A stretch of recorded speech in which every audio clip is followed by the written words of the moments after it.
2026 টি-20 বিশ্বকাপের ফাইনাল খেলবে বাংলাদেশ। হ্যাঁ বন্ধুরা, এটা কঠিন কিন্তু সম্ভব। বিশেষ করে বাংলাদেশের বোলিং ডিপার্টমেন্ট বিশ্বমানের পরীক্ষিত।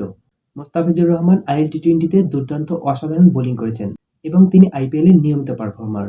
তাই ভারতীয় কন্ডিশনে তিনি তুরুপের তাস হতে পারেন।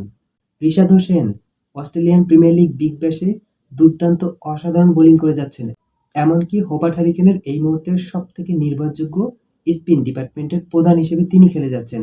নিয়মিত উইকেট তুলে নিচ্ছেন, নিয়মিত উইকেট পাচ্ছেন। তাসকিন আহমেদ তিনিও আইএল টি-20তে অসাধারণ বোলিং করেছেন।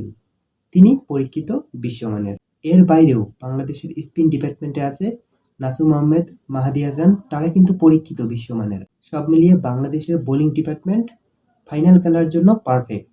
এবারে আসি ব্যাটিং ডিপার্টমেন্টে। লিটন কুমার দাস, সাইফ হাসান, তানজিম সাকিব, তাওহিদ হৃদয়, তারা কিন্তু পরীক্ষিত এবং বড় ইনিংস খেলতে পারেন। তারা যদি নিজেদের জায়গা থেকে 100% দিতে পারে তাহলে কিন্তু সম্ভব। সব থেকে বড় কথা হচ্ছে, একটা দল ফাইনালে খেলবে তাহলে অবশ্যই তাদেরকে ভালো খেলতে হবে এবং নিজেদের সেরা পারফর্ম করতে হবে।